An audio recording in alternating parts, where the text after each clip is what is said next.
So let's go over Module 1, Introduction to Transaction Coordination. So what is a transaction coordinator? A TC, we also call them TC, and a TC, a transaction coordinator, is a project manager of a real estate transaction. The TC manages the paperwork, deadlines, communication among the various interested parties, and ensures that all documents are in compliance and they're complete. Their main responsibility is really to manage the contract contingencies to make sure that everyone is doing what they're supposed to be doing and all those contingencies and deadlines are met without delay. So basically, as a TC, you're providing a vital service to real estate agents and brokers because you're helping them with the operation side of the business that it takes time, and also you have a lot of agents that do not know how to do this effectively or do not like to actually do the operation side when it comes to contract management.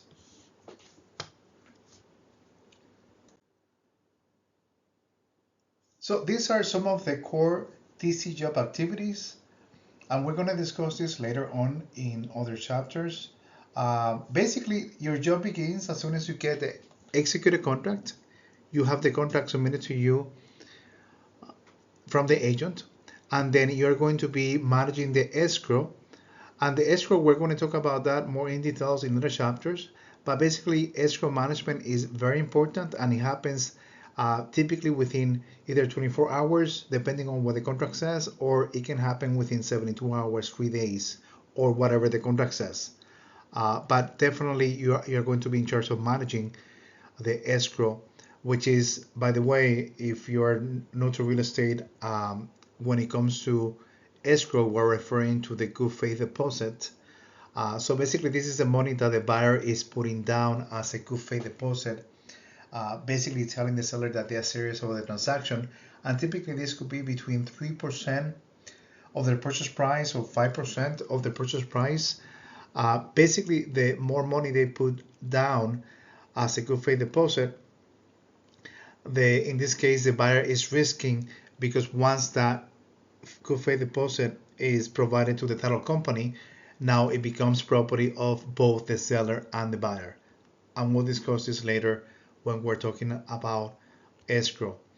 Also, as part of the TC activities, we have inspections and repairs.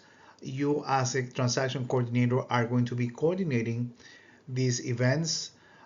Inspections, it happens in a few days after the contract is signed, and repairs that could go all the way until the last day of closing if there is repairs as a contingency in the contract.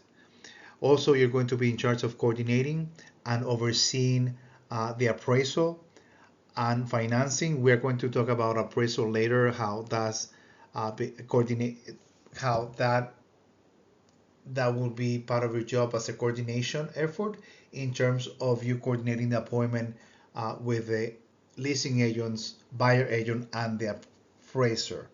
But the appraisal typically is ordered by the bank or lender, and you will never reach out directly to the appraiser unless the appraiser reach out to your agent and you have to provide and coordinate the appointment. But we'll talk about that later. You also are going to be coordinating and overseeing the financing. So if we have a buyer that is applying for financing, this buyer is going to go through a long application process. That is very important that you manage those contingency and deadlines. Otherwise, the deal can just go basically not happen. So, and then on title, you're going to basically oversee that the title documents are being prepared prior to closing and there's no title defects. So reach out always to the title company and always confirm that if they done the title search, and if the title search is clean, and if there's any issues, you have to communicate that right away to the agent. We're going to talk about that as well in details.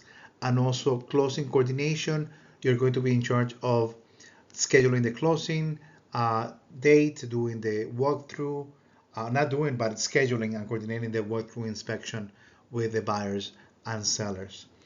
And lastly, you're going to have a complete file. This file needs to be submitted to both the agent and the broker.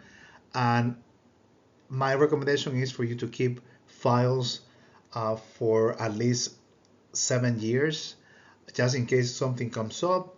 You're not required by law to keep records, but if you're running a business, if you're an independent transaction coordinator, you should, just in case something comes up, you can show that you did your work, and you should be good to go. The only one that is required to keep records in Florida is the broker. The broker must keep all documentation when it comes to a transaction, and he must keep it for 5 years. If there's litigation involved in such a file, then he must keep it for another 2 years. So make sure that you're submitting this to both the agent and the broker. And again, like I mentioned previously in the first session that we had, I'm pre-recording this.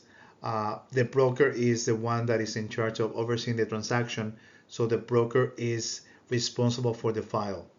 And you are as an extension, you're working for the broker, as the agent is working for the broker. The broker is responsible for everyone in their office, and especially when they're handling paperwork.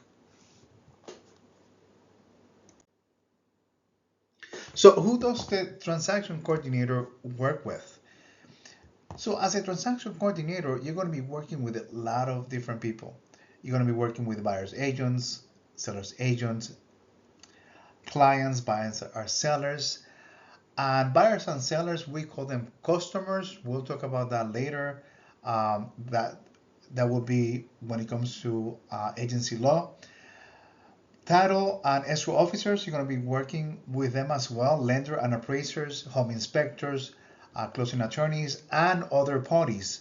So basically, your job as a TC is to manage the contract contingencies and also to manage all these people. Think about this, you're the project manager and you're overseeing that the title company is doing what they're supposed to be doing as per the contract due dates, that the seller is submitting whatever documents he needs to submit as per the contract due dates.